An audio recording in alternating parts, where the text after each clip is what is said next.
right, so the way that I understand this is that the doomers and the accelerationists, they historically share a common origin. Yeah. Is that right? It's a very interesting piece of history. And so maybe let's just start right there, right? I don't think many people know that story. I would be surprised. Very, very few people have told this story in any good sense. I would love for more people to tell this story because it's a fucking crazy story, man. Oh, man. So the story as we have it today with this ChatGPT and AGI and ASI and AI risk, all of this stuff descends from this one weird offshoot 1980s group of futurists called the extropians. This is The Last Invention. I'm Gregory Warner. Today, the case for stopping the AI race before it's too late. And surprisingly, it's a story that starts with extreme techno-optimism and an online community that came together around the belief that technology would redefine what it meant to be human. A group of people who called themselves the extropians.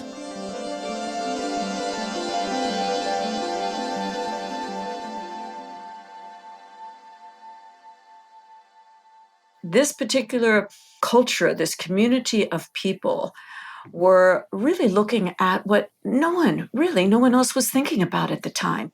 Early participants in this online forum included designer and author of the Transhumanist Manifesto, Natasha Vita-More. We had a dial-up where we could get on our phone lines, communicate via the World Wide Web, and have our discussions. And her now husband, co-founder of the extropians, Max Moore. Before that, there were a few sort of chat rooms, but it was really one of the very first internet forums of its kind. So there was this group of libertarian techno-utopians. Again, author and Wall Street Journal reporter Keach Hagey. And they call themselves the extropians because extropy is the opposite of entropy. Entropy is this idea from physics that says systems tend toward disorder. They fall apart.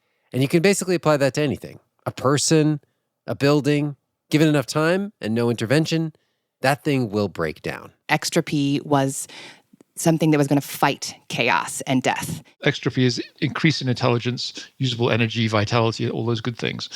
And it's also about breaking limits. And so in these extropian forums, the discussions were all about ways that technology could fundamentally overcome these limits. Things like, how specifically do we get human colonies on Mars? Or how do we experiment with biohacking for radical life extension so humans might live for hundreds of years? This was also pretty much the central place where people could learn about cryonics. The early through line was a lot of them had those kind of dog tags around their neck that showed that they were people who had chosen to freeze their heads at the Alcor facility. And this is this idea that you could freeze your head or your body. And once technology had advanced far enough, they would figure out how to thaw you out and you would live forever. Were you a dog tags guy? Yeah, I'm still got it on, yeah. Oh, you've got it right there. Amazing. I actually made my arrangements back in 1986, so I've been signed up for cryonics since then. And many of these extropians called themselves transhumanists, which is that they wanted to create technologies that would be integrated into the human body. And so they had a lot of discussions about things like genetic engineering and nanotech. But especially, they talked about what humanity could be transformed into with the arrival of artificial intelligence. They were very interested in this idea of building superintelligence. Superintelligence that would save the world, cure death, solve all problems. Then humanity will have a glorious transhuman future for eternity. The appeal to me was that we have very intelligent thinking machines. If they work with us, we can solve complex problems more easily. A lot of our problems result from our inability to think through problems very well. But at the same time, I think from very early on, I was thinking not just in terms of AI as a separate entity, which might be competitive with us. I was thinking very much in terms of integrating with AI, becoming something post-human, if you like. And that became the core discussion. And the resolve was that rather than fighting it, we would integrate with it.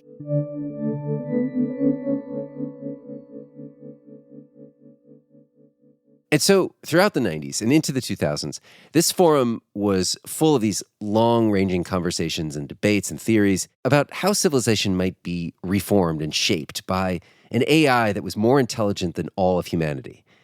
And as the forum grew, it came to include a wide variety of people, including top university scientists, early Silicon Valley startup founders, best-selling sci-fi writers, and other figures that years later would become massively influential.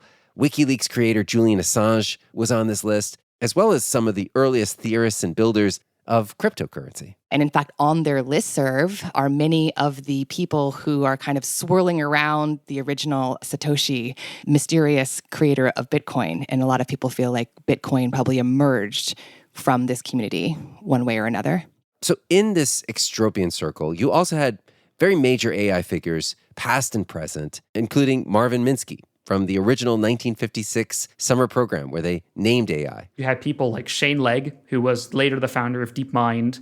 You have Nick Bostrom, one of the people most famous for introducing the idea of superintelligence to the general public with his books, and a man named Eliezer Yudkowsky. All right, so Eliezer Yudkowsky has become, I feel, this very unlikely influential figure in the conversation around AI today. But we think of him also as this fascinating character, almost like a character out of a Bible story. I know that you were familiar with him when he was very young. So maybe let's start there. Who was Eliezer Yudkowsky? Ellie, I'll call him Ellie because I knew him as Ellie. I think I met him when he was 15 or 16 years old. He joined the extra email list and was on the list in the middle of the night because his parents couldn't know that he was on an email list. When we met him, he came to visit me and Natasha when we were living in Marina del Rey in California. And I think he was, 16 or something at the time, maybe 15. He was pretty young. He came wearing his full-blown Orthodox Jewish outfit with, the holy writings under his skull cap and so on. And I think, he was desperate to get away from that environment. This kid, Yudkowsky, in many ways was an odd fit for this group. He had grown up in a strict religious home. He did not even have a high school degree. In fact, he had dropped out of school. But he was this consummate autodidact who allegedly wrote his first novel at age 9, spent tons of time in his local public library, and it's there that he first encountered books about AI. And so when he joined the Extropians, he'd stay up late into the night, sharing and debating with all of these people his own theories and arguments about what AI could do for the world. Eliezer joins this Extropian listserv, and he's such a convincing, persuasive arguer of things that he sort of became lord of the listserv rather quickly, despite being just a teenager. He was very prolific. He was extremely energetic and very prolific. He wrote and wrote. And he was a good writer. He was very compelling. So at this time, Eliezer was an accelerationist. He was the original accelerationist. Like, he was the most extreme accelerationist. And he himself would say that. Our first presenter today is actually one of the co-founders of the Singularity Institute. Please welcome Eliezer Yudkowsky to the stage. By his early 20s, he's out in Silicon Valley, and with some financial supporters, eventually including investor Peter Thiel, he starts running this organization called the Singularity Institute. Good afternoon. I'm Eliezer Yudkowsky, a research fellow of the Singularity Institute for Artificial Intelligence. The title of today's talk is The Human Importance of the Intelligence Explosion. And at this point, his job basically was to research AI and then to go around to tech companies and conferences and give these talks about how much AI was going to shape the future. Sometime in the future, technology will advance to the point of creating minds that are smarter than human. A space shuttle is an impressive trick. A nuclear weapon is an impressive trick, but not as impressive as the master trick, the brain trick, the trick that does all other tricks at the same time. And we're talking like 2001, 2002. Most people are still on dial-up. Wi-Fi was just starting to be a thing. And here he was extolling the virtues of our AI future. The purest case of this is a genuine AI, a fully intelligent AI, being able to rewrite its own source code, becoming smarter, and then rewriting its own source code again. Intelligence is the source of all technology, so if technology improves intelligence, that closes... A recursively self-improving AI is what I.J. Good originally referred to as an intelligence explosion. And after years of doing this, he becomes kind of a local celebrity. He eventually gets his chance to make his case for AI to some of the biggest tech companies, including Google. And he tells them that there is no product, no human endeavor more important for the future of humanity than making AI. Look around you at this world in all its beauty and all its ugliness. Is this where we stop and declare that our work is finished? I don't think so. Not with so many people living in pain, and not with so many people living lives of quiet desperation, and not with all those stars twinkling in the night sky. Someday after all of this is over, an awful lot of people are going to look back and kick themselves and say, what on earth was I doing? In 100 million years, no one's going to care who won the World Series, but they'll remember the first AI.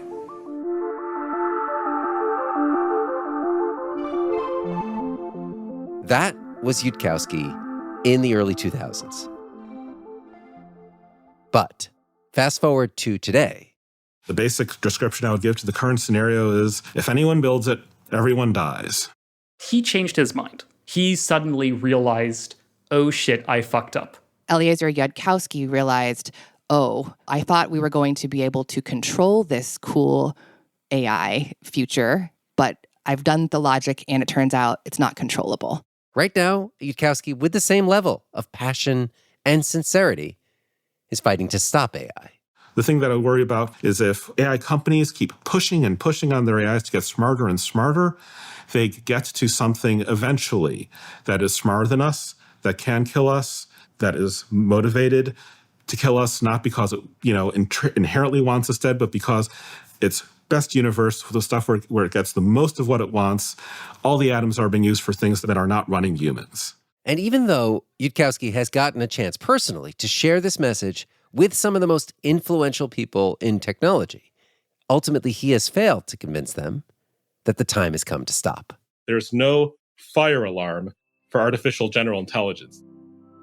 If I look at the way that things are playing out now, it seems to me like the default prediction is people just ignore stuff until it is way, way, way too late to start thinking about things. What Yudkowsky has done, and arguably done more than anyone else alive today, is that he has started a counter-movement. Stop AI! Stop AI! Stop the race!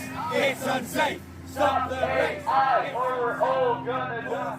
A movement of people across the world lobbying their governments, organizing to, as they see it, save the planet from AI. It poses an existential threat to humanity itself. Our primary demand is to permanently ban artificial general intelligence and artificial superintelligence, because if we lose control of it, it will very likely cause human extinction. These are the AI doomers. And when we come back, two of them sit down with Andy and make their case. Stay with us.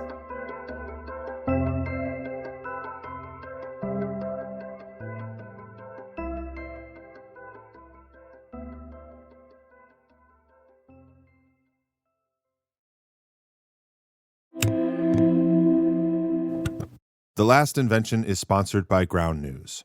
Ground News is one of the most helpful tools that I use to avoid the echo chambers and media bias online, especially when it comes to shining a light on our blind spots. So whether you're politically on the left or the right or somewhere in the center, the blind spot feature from Ground News highlights the stories that tend to be disproportionately covered by one side or the other. As an example, take these two stories about President Donald Trump. One, which had low coverage among left-leaning outlets, it's a very important relationship. We're going to get along good with China. Reported that Trump says U.S. will accept 600,000 Chinese students as part of a trade deal. I hear so many stories about we're not going to allow their students. We're going to allow, it's very important, 600,000 students. And another, largely uncovered by right-leaning outlets, Trump's social media company is using Crypto.com's Trump family crypto empire expands with Crypto.com partnership. That's how transactional Trump family makes some money when you can. By seeing which stories are amplified or ignored, depending on the outlet, Ground News helps you step outside the filter bubbles that shape most people's news diets. giving you a fuller picture of what's actually happening. I really think that if you like this podcast, you're going to like their mission. Go to groundnews.com/invent to get 40% off the same unlimited access Vantage plan that we use. You can even sign up to stay up to date with the biases in your coverage proactively with the weekly blind spot report delivered directly to your inbox. This is a great way to support them and the work that they do because Ground News is a subscriber-supported platform. We appreciate what they're up to. We appreciate their support for this podcast. So go check them out and make sure to use our link, groundnews.com/invent, so they know we sent you.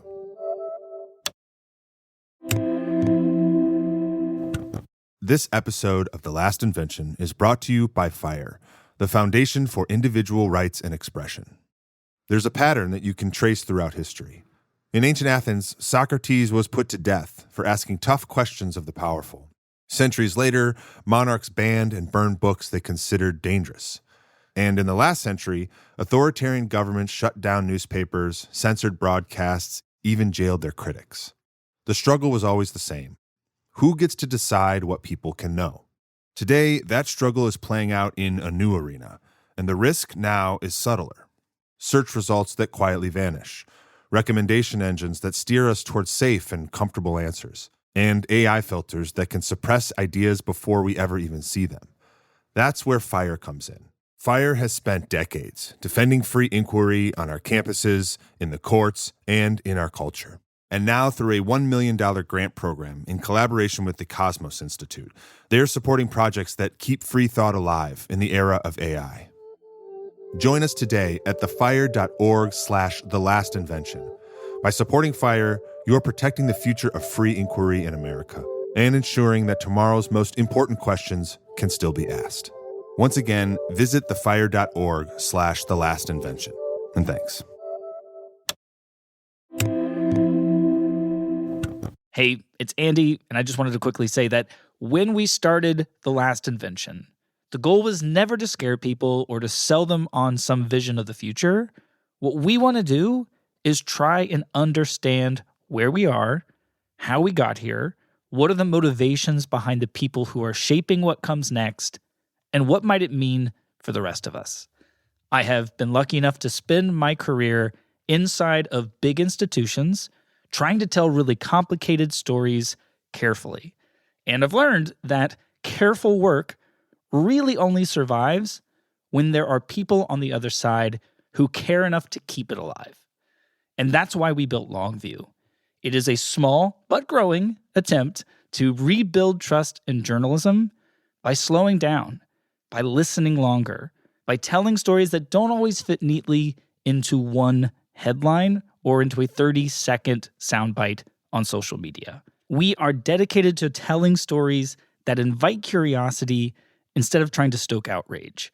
Stories that embrace disagreements without turning people into enemies. And if it sounds like something that you listening to this right now think is worth building, we'd love for you to be a part of it. When you become a Longview subscriber, you get an ad-free feed to The Last Invention and to Reflector. And don't worry, Reflector is coming back soon. You get bonus episodes and Ask Me Anythings, and you get early access to the new stories that we're working on. But more than that, you're helping us to stay independent, helping us to follow stories wherever they lead, even if that sometimes is into weird or uncomfortable places. If this kind of reporting matters to you, you can become a subscriber by going to longviewinvestigations.com or by simply clicking on the link in the show notes to this episode. Thank you so much, and now back to the show. Can we just start off by having you introduce yourself? What's your name, and how do you describe what you do these days? I'm Connor Leahy. I'm the CEO of AI safety startup Conjecture. I'm also an advisor to the AI safety advocacy organization Control AI. All right, so over the past several months, I've had many, many conversations with people who you could accurately describe as AI doomers. But there were two interviews that I felt really summed up their case the best. One with Connor Leahy, and the other, this guy named Nate Soares. Nate, thank you so much for doing this. My pleasure. Both of these guys are very influential people inside of this subculture. Both of them are connected to Eliezer Yudkowsky. In fact, Nate just published a book that he co-authored with Yudkowsky called If Anyone Builds It, Everyone Dies. The it there referring to superintelligence. All right, so before we get into your arguments, I'd love to just start off with a bit of your background. How did you end up here in this place where you are traveling around trying to convince the world to take the existential risks of AI seriously? It's sort of a circuitous route. I have sort of long had the sense that the world is not up to my standards. A lot of bad things happen to good people for no good reasons.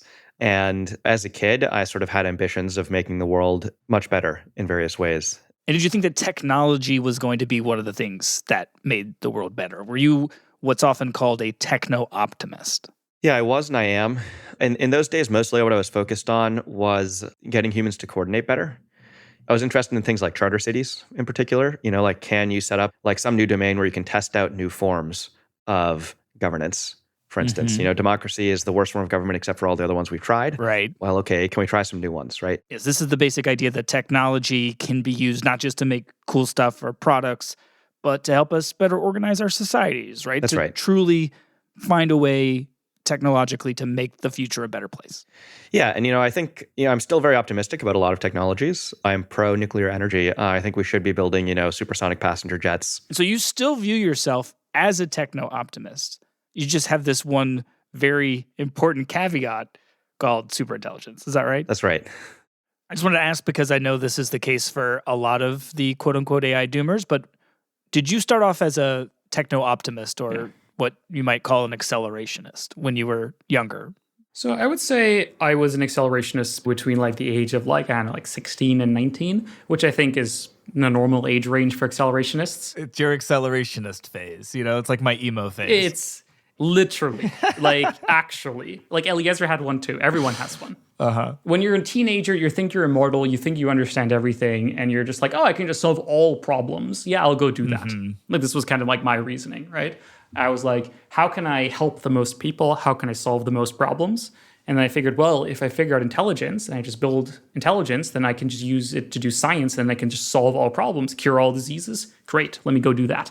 And am I right that Eliezer Yudkowsky is responsible for converting you, so to speak, as he was converted? Yes. So for a lot of people, they kind of describe their change from like accelerationism to more reasoned stances as some kind of like traumatic event or something. For me, this wasn't the case at all. Basically, I just stumbled upon a blog post by Eliezer where he just laid out, hey, if we build something super smart, that's probably hard to control. And I'm like, oh yeah, duh.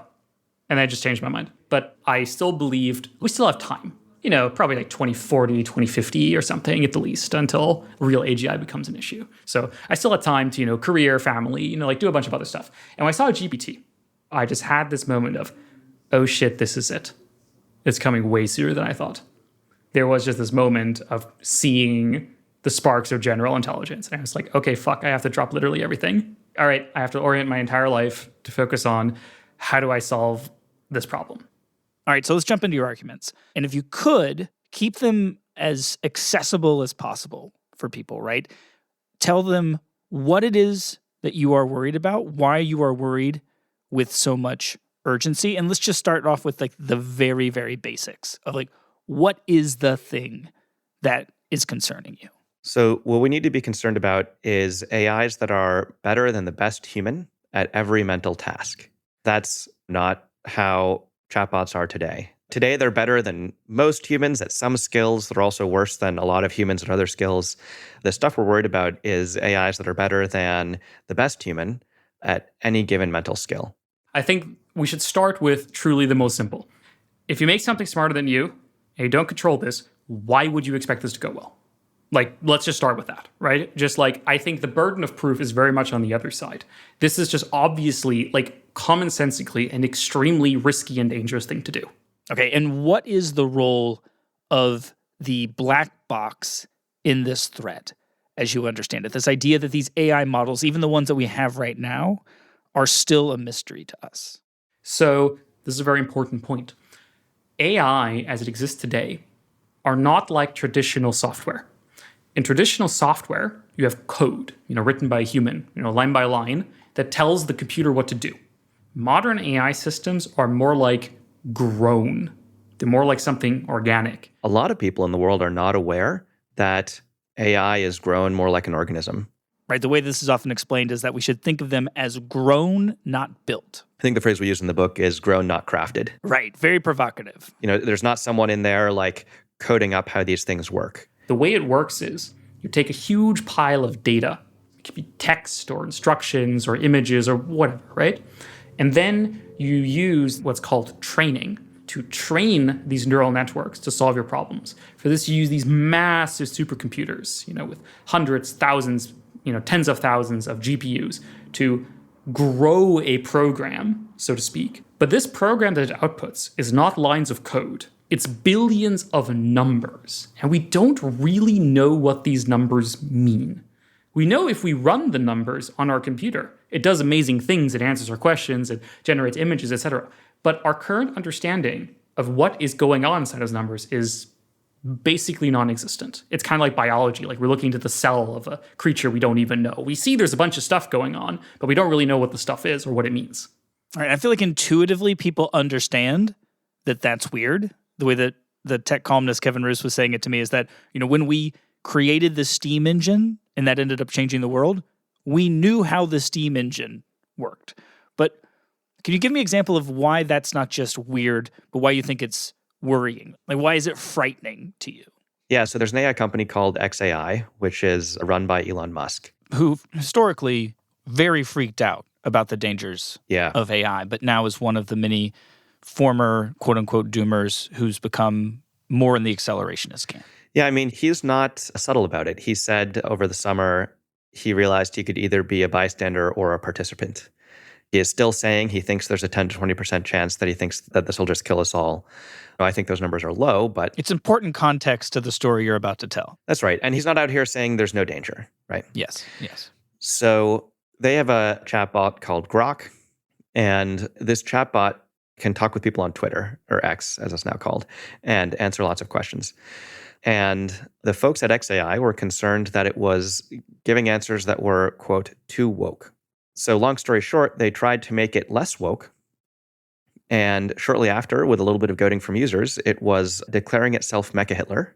Elon Musk's artificial intelligence company is taking down anti-Semitic comments made by its AI chatbot, Grok, saying lots of anti-Semitic Holocaust denial things. Grok claimed there is a pattern of people with certain surnames, like Steinberg, pushing anti-white hate, and that America needs a leader like Hitler to act decisively to eliminate the threat. The artificial intelligence also called itself Mecha Hitler. Was there really nothing in between woke and Mecha Hitler?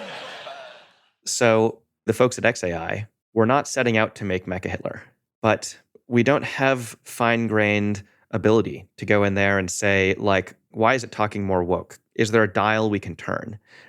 There are things that are a little bit like dials you can turn. You can change the system prompt. You could try retraining things in certain ways. And you will make it a little bit less woke, but you'll also make it declare itself Mecha Hitler. All right, so just so I make sure that I'm understanding the point you're trying to make, it's true that we can modify them in some ways. Obviously, Grok was modified to go from giving woke answers to declaring itself a fan of Hitler. But you're saying that the danger you're worried about is that beyond this tweaking, and even when we're doing the tweaking, we just don't understand. We don't really have a satisfying answer for why it's doing these things, why it would be woke, or why it would be declaring itself Mecha Hitler. Yeah. We understand the part that does the tuning. We don't understand the thing that comes out the other end. And it's not that we're becoming to understand them more. If anything, we're understanding them less. As they become more powerful and more intelligent and more complex, we understand even less why they do the strange things they do. For example, I have recently been using a OpenAI model called O3 for a lot of my coding tasks. It's a really good coder. It's very helpful. But it's a little bit evil, where sometimes it will get something wrong and then try as hard as possible to lie and gaslight me about why it's totally not wrong and I'm making a mistake and I'm stupid, which is really funny. But also, for example, sometimes it will insert invisible Unicode characters into my code in places I don't find them. Why does it do that? Do you think it's being nefarious or? Who knows? Probably not, but who knows? No one told it to do that, but it does it. Is it dangerous? Probably not, but it shows we have no idea what these things are doing. We don't know why they do things they do.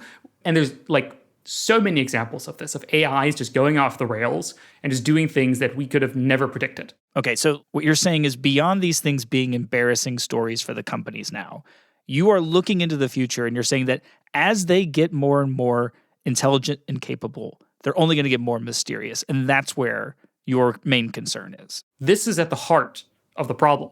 If we had really good theory, if we had beautiful mathematical theories that explain all the behavior of AIs and we can perfectly predict what they would do, that would reduce my concern, not to zero, but it would make me feel a lot better. But the fact is, currently, these systems are getting more intelligent, more powerful. They are being integrated into more systems, more parts of the economy, and we understand less what they do, what they know, what they're capable of. It's not like, AIs are doing something bad now. It's an indication that AIs do stuff their creators didn't intend. Well, just to hang on this for one more beat, I know that in recent months there have been a number of these cases where chatbots have played a role in pushing people into different stages of psychosis. Yep. And I know that you've made the case that that is an example of what you're worried about when it comes to the long-term existential threat from an AGI or an ASI. Can you make that case for me? Yeah, with the psychosis cases, we have cases where in long conversations with ChatGPT, also other AIs, but ChatGPT seems worst, people will sometimes wind up psychotic. And maybe these people were predisposed towards psychosis, but often, if you read some of these chat logs or these transcripts, ChatGPT sure seems to be egging them on. These people will have some idea about recursion or consciousness or unifying physics. They'll talk with ChatGPT a long time, and ChatGPT will end up saying, you're totally brilliant. You're being suppressed by a conspiracy. You're the chosen one. Your ideas need to get out into the world. Don't listen to your friends who are saying that you need more sleep. You should be staying up working on this revolutionary theory. It'll say stuff like that, which, again, maybe these people were predisposed towards psychosis or vulnerable anyway, although maybe they weren't. But regardless, the point is not like, oh no, AI hurt people. That is an important issue that these companies should be trying to make AIs that are less psychosis-inducing. But the interesting thing from my perspective about those situations is if you ask ChatGPT, suppose someone comes to you with a novel theory of recursion or consciousness or physics, and they have all these indications of mania about it. Should you either A, tell them to get some sleep, or B, tell them that they're the chosen one who's being suppressed by a great conspiracy? It'll say, of course, you should not tell them that they're the chosen one. Of course, you should tell them to get some sleep, right? Yes, they give the right answer. They give the answer that we want them to give when you ask them directly. But then in the actual conversation with this person, for one reason or another, it actually tells them that they're the chosen one. And so what you're seeing there is a difference between what ChatGPT knows is right and wrong and what ChatGPT actually does. And the things we have today are toys compared to AGI or ASI. Like these are playthings. These is, Playmobil, little like Fisher-Price toys compared to a true AGI or a true ASI. So if we can't even handle these systems, that bodes very poorly for much more powerful systems. Like, I don't want to argue that current models are like good or evil. I don't think this makes sense. It's much more, they do things we don't understand. This is bad. And we can't consistently make them do what we want. This is really bad.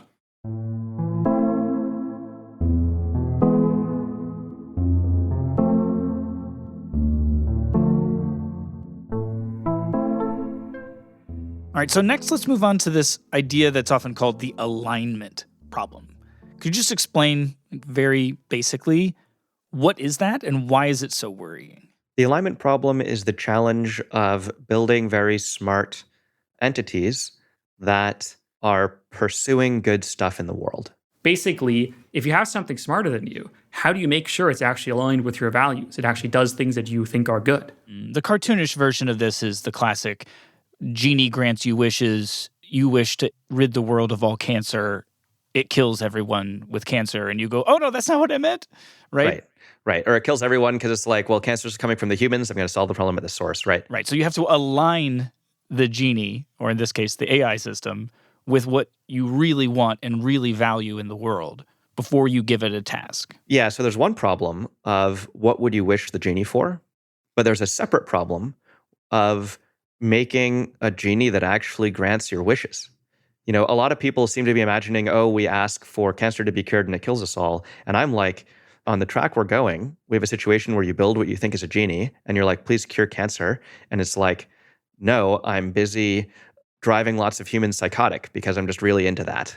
And you're like, what? This is sort of like a fanciful picture. But the point is that there's a challenge of sort of making an AI that is pursuing things in the world that you wanted it to be pursuing in the world. And it's not just about where do you point it.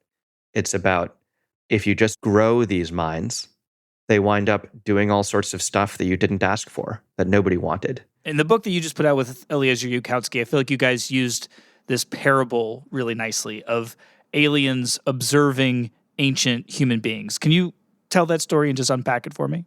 Yeah, the parable in the book is about two visiting aliens looking at early humans still in the ancestral savanna. And one of the aliens says, when these humans develop more technology, when they get smarter, I'm sure we'll see them caring single-mindedly about their genetic fitness. And the other says, I think they're going to care about all sorts of weird stuff that's only sort of tangentially related to genetic fitness. Right. And the idea here is that our basic quote unquote programming, if you want to call it that, is biological evolution. And what it has programmed us to do is to reproduce and pass on our genes. And whatever we eat is to keep us alive so that we could pass on our genes. And everything that we do, in a sense, is supposed to be about passing on our genes. Yeah, if you were a visiting alien looking at humans, seeing that humans were in some sense trained on propagating our genes, and you might think that those sort of creatures, when they develop technology, you might think that they would invent sperm banks and egg banks and then have extremely fierce competition over who got to donate their gametes to sperm banks and egg banks. And you might think that they would invent the cheapest, most efficient food source so that they could stop with all of the difficulties of like finding a varied food diet. But in real life, when humans develop technology, they develop junk food and they develop birth control and they jockey over positions to Ivy League schools much more than they jockey over positions to sperm banks or egg banks. And the moral of the story is that even though we are running on the same quote unquote hardware, to use the metaphor, look at this crazy world we've made and how shocking it would be to our ancient ancestors if they could get a peek at it. That's right. So the biology was sort of training us for one thing, which was genetic fitness. But we wound up caring about lots of other things that are sort of tangentially related to genetic fitness. Like instead of caring about healthy eating, we cared about food that tastes good. So you can imagine an AI that's been trained to be very helpful, but maybe it's developed tastes for certain types of responses from humans. And if, again, you make these AIs that are very smart and that are pursuing a bunch of tastes or flavors that right now lead to helpfulness, just like how in the human ancestral environment, pursuing tasty food led to health. You know, if these things got smarter and they're doing stuff that nobody asked for, that nobody wanted, as you make them smarter and smarter, the world sort of goes over to them rather than to us. Right. And so the same way that human beings ended up massively shaping this world through what we believe, through what we want, through us trying to accomplish the goals that we have, you're saying it's hard to imagine a future where a super intelligent AI would not do something similar. Yeah, and it would be pretty surprising if, you know, we made machines that were smarter than everybody, that could think faster, that never need to sleep, that never need to eat, that can copy themselves, if they sort of didn't wind up in control of where the future goes. What do you say to the people who think that you are overplaying the risks and that you're not grappling enough with just how potentially amazing this technology might be for humankind? This idea that if we were to have way more intelligence, we could discover new sciences, new medicines, maybe cure all diseases, maybe solve pressing problems like climate change or poverty, or even this idea that some people have that in a world of less scarcity, it might be more equal, it might be more peaceful, that people who right now are spending huge majorities of their lives working at these jobs that they don't find any meaning in, jobs that are dangerous, that they would be liberated from that. But because you are afraid of all the potential dangers, basically, we're going to miss out on this powerful force of good because you've convinced us to stop. What do you say to that argument? The obvious argument is like, what are you talking about? Everything has opportunity costs, including taking risks. Of course, we have to weigh both options. No one is saying that we should not consider this. No, like it's obvious we should consider both options, see what are the risks of both options, and how much risk are we willing to take. And if the risk includes from the CEOs themselves saying, 20% of killing literally everyone, yeah, I think that's a risk I'm not willing to take. People who are building this stuff believe it has a 2%, 10%, 20%, 25% chance of killing us all.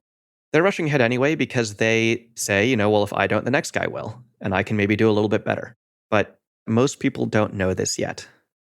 If there was a big bridge being built across a river, and the bridge was almost completed, and one of the engineers said there was 2% chance it falls down, one of the engineers said there's 25% chance it falls down, and those are the optimists, compared to the ones who are like, I actually investigated the retaining wall and it's just going to collapse. You wouldn't let people drive across that bridge, right? And we don't see politicians understanding that. We don't see the general public understanding that. We don't see people understanding that what the experts are arguing about is whether it's more like a 95% chance or more like a 10% chance that this kills us all. The situation is insane, and people don't know it's insane. And what do you think should be done right now about it? Like, what policies do you think, the lawmakers who might listen to this interview should be advocating for in this moment? I think the biggest thing they could do would be publicly announce their support for an international treaty banning the race towards superintelligence. This does not mean you need to give up on self-driving cars. This does not mean you need to give up on medical advancement. This doesn't even mean you need to give up on ChatGPT today. But the sort of reckless race towards smarter than human AI, that needs to stop everywhere. And the first step towards that is lawmakers signaling that they're open to it, that they think the world would be better off if we stop this mad race. This is also my advice to some of the heads of these AI companies. When Dario Amodei comes out and says he thinks there's a 25% chance that this goes really badly, most people don't think it's okay to build a device that you think has a 25% chance of killing everybody. The sort of one case where it is maybe justifiable is where you think you can do it better than the next guy, which I think where Dario says he is. But in that case, you should be begging the world to stop everybody, including you, right? There's a lot of people who say, what about the benefits of AI?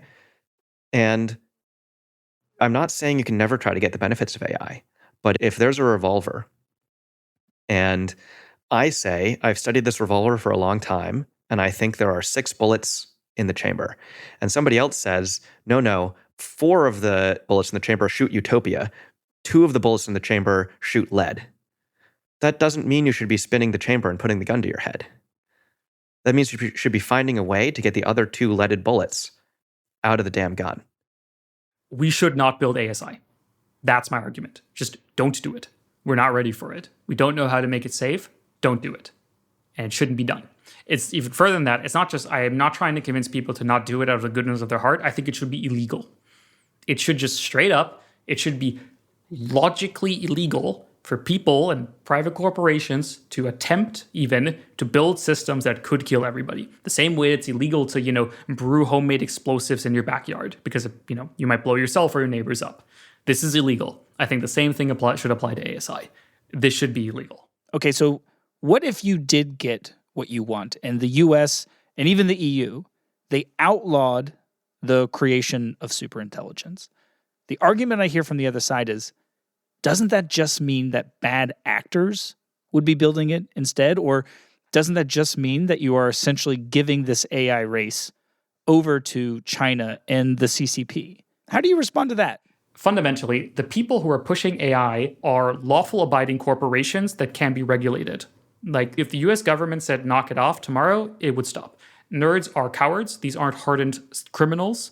If they will not risk their life for Facebook. If you said we are going to put people in jail if they try to build ASI, it would stop tomorrow. Now, could we get China to do this? Well, this becomes a diplomacy problem, and it's a very hard problem. Well, first of all, I do think that China has the capacity, much more so than the US, to shut down ASI if it wanted to. You know, Jack Ma stepped out of line even just a little bit, and they made him disappear for like 6 months.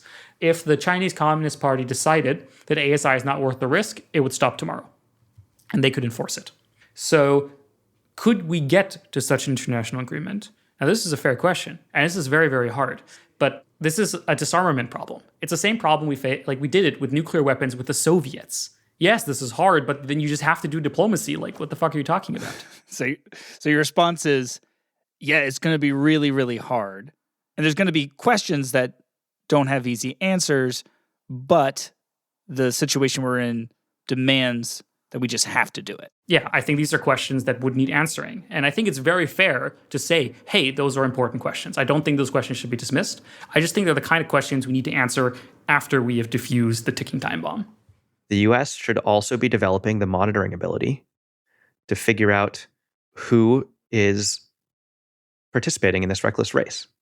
We should be developing the monitoring capacity to sort of know where the AI chips are going. We should be developing the intelligence to know whether they're trying to make smarter and smarter AIs. And we should be developing the sabotage capability to stop them from making smarter and smarter AIs. For dangers of this magnitude, we should be developing the capacity to understand where this is being done and to sabotage it. What do you say to the people who are listening to this? Some of them may be critics of you and your camp, who say that you are fundamentally recommending something that is out of line with human nature. The idea being that human beings were competitive and we're ambitious, and once we know that there's some technology that's possible, we're going to chase after it, we're going to try and beat each other to it, especially when that technology might be so beneficial, and that the thing that you're proposing, that we stop until some future date when we know that this technology will be totally safe, is just out of whack with who we are at a very core level. I'm thinking about one person who I spoke to who said, what if we had tried to do this with the automobile, with the car? That if we tried to make a car that was totally safe. And he said, no, that's not how it works. We make a car, and then it's only as it goes out, we start to realize, oh, turn signals would help this thing be safer. Or, oh, seatbelts would help this thing be safer. Yeah. Do you feel that there's an aspect of what you're proposing that is out of line with human nature, and so it will ultimately fail? I think the car analogy really does a disservice to the situation we're in. It's a little bit more like the whole world is building the first car, loading up every man, woman, and child, and then pointing it towards the edge of a cliff and saying, let's slam down in the accelerator. In that situation, you really should get the world together and say, let's stop doing that. This is not a situation where I'm saying the AI needs seatbelts. This is not a situation of me saying, oh, the AIs are having some negative effects. We need to not try and get any of the positive effects until we make sure there's no negative effects. This is a situation where I'm saying, if we continue down this course, the most likely outcome is that literally everybody on Earth will die. That's just a wildly different situation than the cars. And then, in terms of whether this is within our human nature, I think it's very defeatist to say humanity won't do this. And I also think it's very foolish to be defeatist like that at this stage. You know what I think is human nature? What I think is human nature is solving problems. What I don't think is human nature is suicide. Exploration, curiosity, surviving the next day so you can come home to your family. That's what human nature is to me. All right, so let's talk about extinction. Because it's one thing to say, look at these mysterious and potentially powerful new AI systems. Can't you see how these things could be dangerous? And it's another thing to say that there's a 10%, 20%, a 90% chance that they may wipe out the entire human race. And as we mentioned before, this is a view that even some of the people who are making AI right now as fast as they can, they think that there is some percentage chance that that could happen. So paint the picture for me. What is it that you're envisioning when you say extinction? What would that look like? All of this is a little bit like someone in the year 1800 trying to guess what war would look like against someone in the year 2000 and imagining that they can make slightly more explosive bombs. They might say, oh, well, we're only at the beginning of artillery technology. And so I bet in the future, they're going to have artillery that's at least 10 times as good. It would have been hard for them to imagine a Wi-Fi, internet-connected flying drone. That's right. Never mind a nuclear weapon, right? And so it's easy to predict that very smart AIs will be able to find ways to get whatever it is they're pursuing. It's hard to predict exactly how, but it's easy to predict that they will be able to dramatically outcompete us. The obvious thing that happens there is that the future goes under their control rather than ours. Just like how the future is now under the human control rather than the chimpanzee control. Chimpanzees live or die according to whether humanity can restrain themselves from cutting down their jungles. And then you have this other issue, which is for most of the weird stuff the AI could pursue, happy, healthy, free people are not the most efficient way to get it. So if this AI wants all sorts of things that are like weird proxies of helpfulness, maybe it's like, well, I want a lot of things that are sort of human-based, but, they're sort of a little bit lobotomized, like the sort of humans that are like really delighted with every interaction with me. Just like how humans breed chickens to be like more and more chicken breast. Maybe the AIs are sort of like breeding humans or, just straight out using the technology to change humans to be like more and more the type of thing the AI likes interacting with. So I want to take your question seriously. I don't want to just like dismiss it. I don't know what will happen exactly. The one thing I'm confident in is that we will lose. Like we will almost definitionally lose. But the way, if I had to guess what it will feel like, I expect it will be confusing. I don't think it's going to be epic. I don't think there's going to be a huge showdown between the Terminators and the humanity. I don't think there's going to be, crazy nanotechnology flying through the sky or something like this. I don't think that's what's going to happen. Maybe, right? But I don't think it's likely.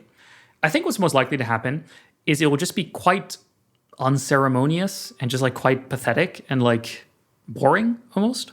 I expect what was going to happen is that the world will just start feeling more and more confusing. It will be harder and harder to understand what's really going on. We see all this fake news and all these distractions, video games keep getting better and pornography keeps getting more addictive, and all the news we get starts being super polarized and super, manipulative, so that we can't really tell what's true and what's not anymore. A lot of weird geopolitical events start happening that no one can really explain why they happened or what the consequences of them are. New technologies get invented where we don't really know how they were invented, and just more and more confusing things happen. More and more people put AIs in charge of more and more things. More and more people will put AIs in charge of their companies. Politicians will take advice from AIs for how to run their campaigns and for how to write policy.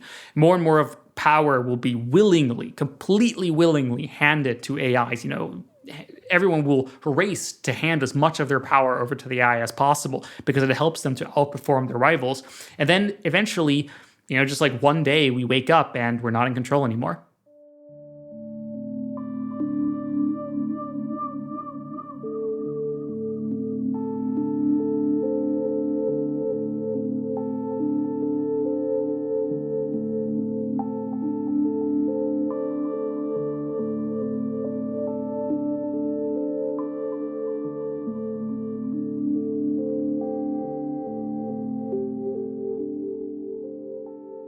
All right, so I wanted to ask you one final question, and this is a question about self-reflection.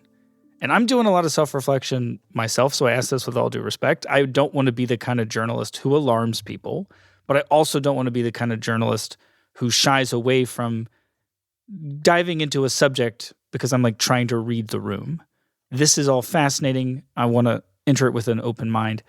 But for you, do you ever worry about the fact that there have been doomers of one kind or another throughout human history, throughout the world, whether it's in ancient China or in Europe or tribes in South America, that there have been people who are convinced that the end is near, and they have, similar to you, gone out trying to convince other people to realize that the end is near. Does that ever worry you that you're in some ways performing a familiar role in our society today? You know, there were surely some people in the Americas when the Spanish came that said they expected this would be the end of their world. And they were right.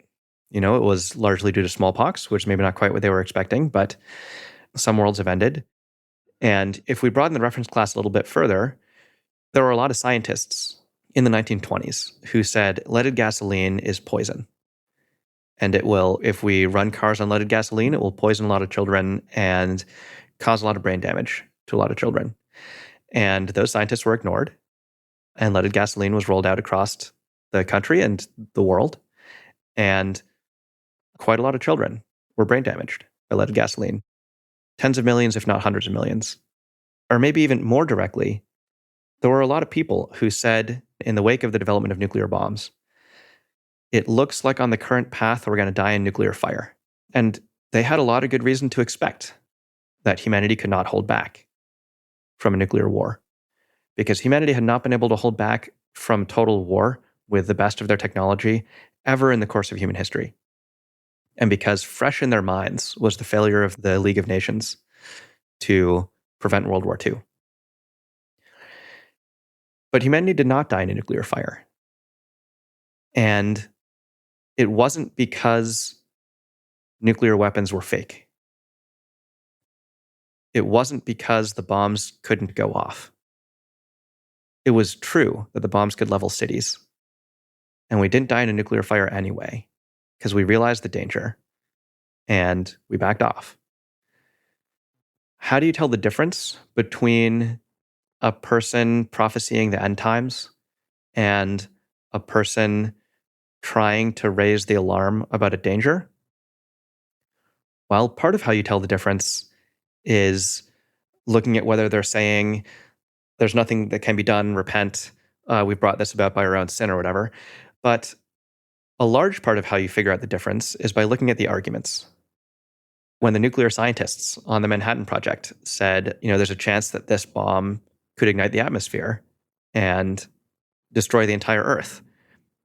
People didn't say, oh, people have predicted the end of the world all sorts of times before, so that can't happen. What they said was, well, that seems worrying. Let's look into it. Yeah. Yeah. That seems like something we should look into. Right. So, like, the way you figure out whether the nuclear bomb is going to ignite the atmosphere is you run the calculation. It's not that you sort of psychologize about the people and say, don't you worry that you're fulfilling a role of a prophet of doom. You sort of look at the arguments. And what I sort of try to do is lay out the arguments. And frankly, I think the machines are talking now. People thought that was going to take a lot longer than it did. We're able to grow AIs that are smarter and smarter each year. They're still pretty dumb, but people are able to grow AIs that are smarter and they don't really know how they're working, and they're able to make them smarter still by throwing more computing power at it. And just sort of naively, you don't need to be a big expert to look at how we're growing AIs and how we're making them smarter and how we don't understand what's going on and say, hold on, if we make machines that are much smarter than us, that can think faster than us, that can copy themselves a lot, why do we think that's going to go well? And the answer is not, oh, everyone prophesies doom. The answer is, well, that seems like something we should look into. You should run those calculations. And currently the calculations look grim to me. So I think we need to back off.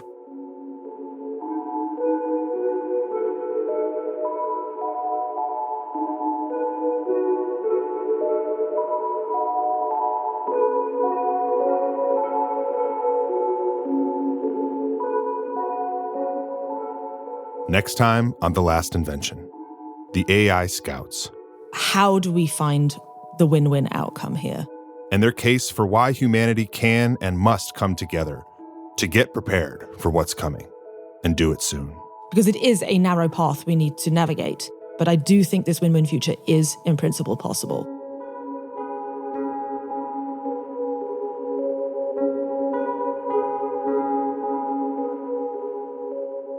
The Last Invention is produced by Longview, home for the curious and open-minded.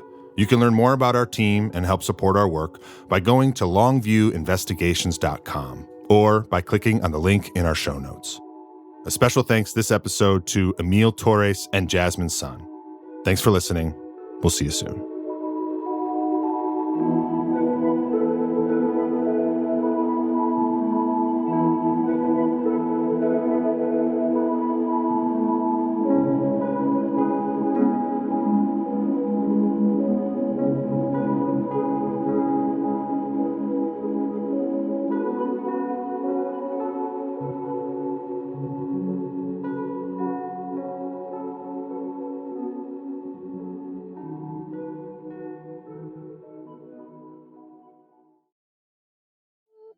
This episode is sponsored by Ground News, the app that helps you spot media bias and see a broader picture of the news shaping our world. Get 40% off their Vantage plan at ground.news/invent. This episode is sponsored by FIRE, defending free thought in the age of AI. You can learn more at thefire.org/thelastinvention.